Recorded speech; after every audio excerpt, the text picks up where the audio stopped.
حي على الفلاح. Find a signature of some sort of designer. Wait a second. Richard Dawkins thought intelligent design might be a legitimate pursuit? And that designer could well be a higher intelligence from elsewhere in the universe. In the 20th century, the theory of evolution was refuted not only by molecular biology, but also by paleontology, that is, fossil science. A second proof usually offered is the fossil record. According to most biology textbooks, fossils show the gradual development of life from simple to complex over hundreds of millions of years. But a growing number of scientists say that this textbook story is incomplete and even misleading, because it ignores an extraordinary event in the history of life known as the Cambrian explosion. The oldest stratum of the Earth in which fossils of living creatures have been found is that of the Cambrian, which has an estimated age of 500 to 530 million years. In strata older than the Cambrian, no fossils of any creatures except a few unicellular organisms are to be seen. In the Cambrian period, however, many diverse species appear quite abruptly. More than 30 invertebrate species, such as jellyfish, starfish, trilobites, and snails, emerge all of a sudden. In Darwin's theory, if you think of the branching tree, Darwin's branching tree, the common ancestor down here and the different modern forms of animals up here, you would have one form to begin with, and then it would gradually diverge into slightly different forms and more different until you get the major differences that we see now. The problem with the Cambrian explosion is that all these major differences appear together at the same time, with no fossil evidence that they descended from this common ancestor. The article reported on cutting-edge research by Chinese scientist J.Y. Chen, an internationally respected paleontologist at the Nanjing Institute of Paleontology and Geology. Chen's discoveries in the fossil beds in Xinjiang, China, have rocked the scientific establishment. Located in the province of Yunnan in southern China, Xinjiang has some of the world's best preserved fossils from the Cambrian era. Darwinism has maybe only telling a part story for evolution. According to Chen, the fossils he's discovered turn Darwin's tree of life upside down. Darwin's tree, reverse coinship, very unexpectedly, our research is convincing major phyla starting down below at beginning of Cambrian. Base is wide, gradually narrow, so this is almost turned on different way. This situation refutes the theory of evolution for sure, because Darwin wrote in The Origin of Species,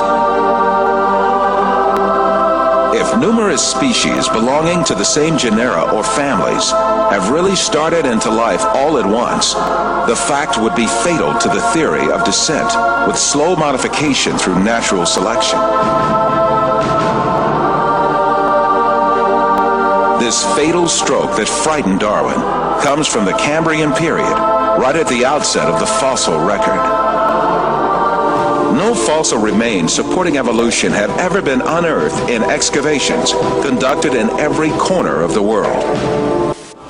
Professor Roberto Fondi is a specialist in paleontology. He teaches at the Department of Earth Sciences in the University of Siena in Italy. You may be surprised to know that the fundamental assumptions upon which evolutionary thinking is based are not at all confirmed by paleontology.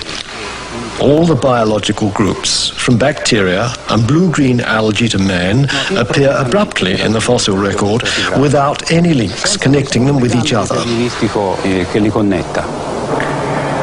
Why is it then that so many people believe the fossils prove evolution?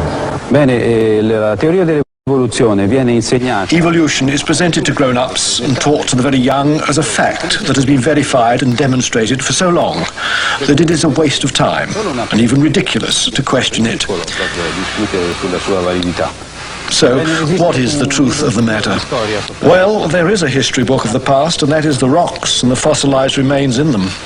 So, it is up to the paleontologist to read that book and give the answer. And what do you read in that book, Professor? The fact is that after nearly 2 centuries of intense research, the paleontological evidence for evolutionary theory is not only rare, but highly questionable. The point is that if evolution had really happened, the evidence would be in great abundance and incontestable. The museums would be overflowing with fossils, clearly documenting the transitions between the various biological groups. Yet there are none. Moreover, there is no indication that the situation will change in the future. Those very few fossils which are claimed to show some kind of evolutionary link, such as the amphibians Ichthyostica and Simoria, the reptile Propenognathus, the bird Archaeopteryx, and the Australopithecine ape called Homo habilis are very far from conclusive. Faced with these realities made clear by the fossil record, evolutionists directed all their attention to the claim that man evolved from ape-like creatures.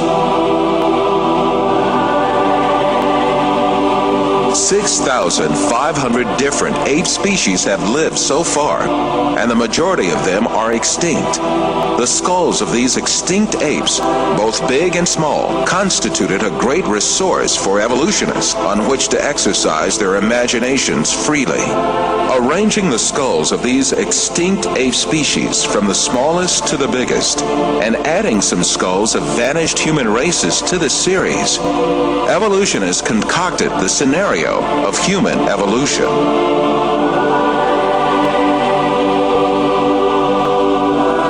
The most important role of this scenario is given to the extinct ape species called Australopithecus.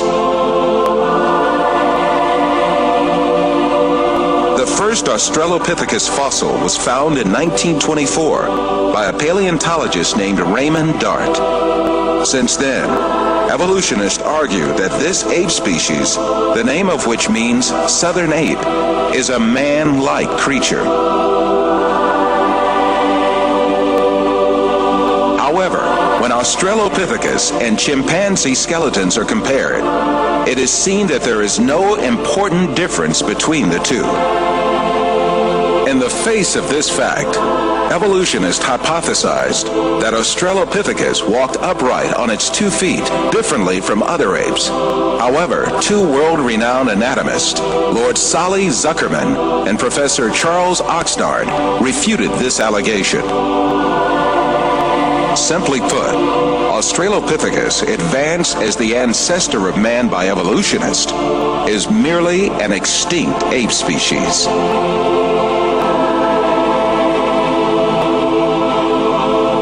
On the other hand, fossils that are included by evolutionists under imaginary classifications, such as Homo erectus, Homo ergaster, or Homo sapien archaic, in fact belong to different human races. When these fossils are inspected, it is seen that their skeletons are essentially the same as those of people living today. The only dissimilarities are a few structural differences in their skulls. But differences like these are to be found in different human races alive on Earth today.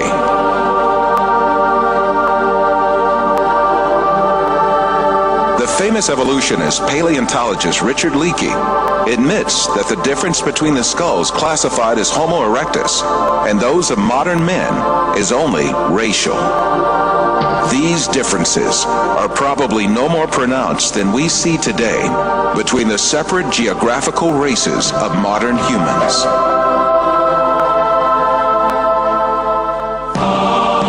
The only defense left to evolutionists against all these scientific facts is just one thing: propaganda. The baseless scenario of the human evolution is imposed on the public by means of imaginary drawings that appear in evolutionist publications. In these drawings, creatures with hairy bodies and simian features are decked out with overtones of human-like motifs. The given impression is that these half-man, half-ape transitional forms did live once. From time to time, drawings that present snapshots from the social life of these creatures are made. These misleading drawings are introduced in a particular sequence to engrave the scenario of the human evolution on the subconscious of society. Even in the most famous scientific publications, there frequently appear such window dressings called reconstructions and imaginary family tree drawings made by their inspiration.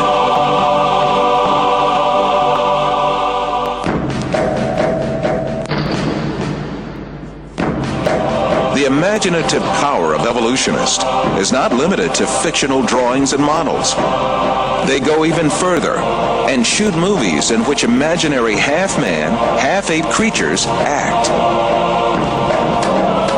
However, all of these are pure deception. The only evidence at hand is generally nothing more than a few skull fragments or a tibia. The hair, skin, nose, ears, lips, or other facial features of a living being cannot be determined from its bone remains.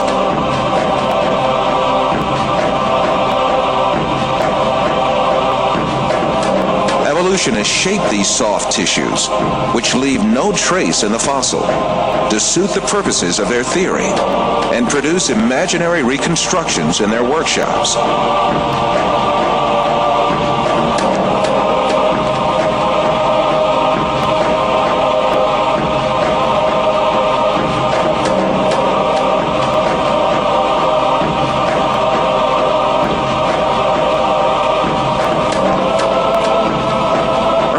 Houghton from Harvard University states that these drawings have no scientific value.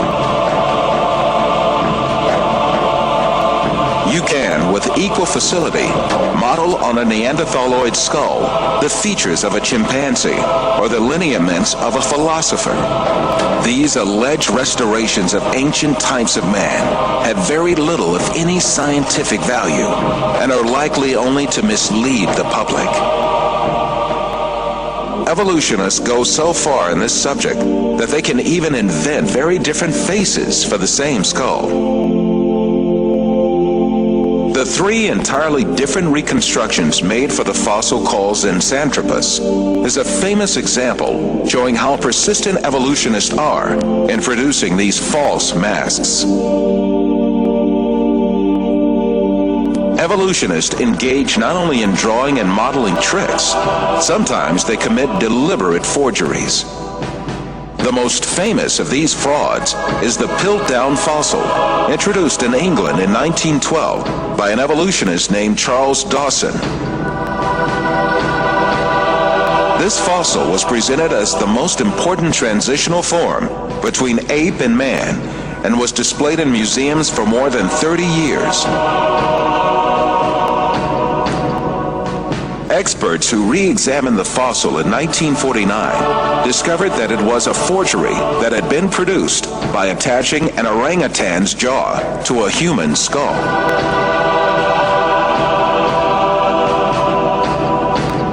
Another intermediate transitional form fabricated by evolutionists was the Nebraska Man. This was cooked up in 1922 on the basis of a single fossil tooth.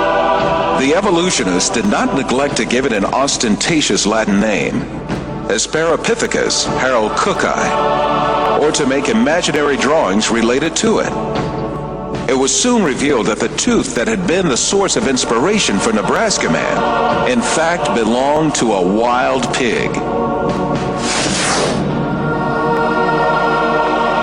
Many other fossil skulls have been presented as great evidence for evolution failed one by one. Neanderthal man was advanced as evidence in 1856, dismissed in 1960. Piltdown man was advanced as evidence in 1912, dismissed in 1953. Zinzanthropus was advanced as evidence in 1959, dismissed in 1960. Ramapithecus was advanced as evidence in 1964. Muhammad is a messenger sent by God to give the Quran to mankind.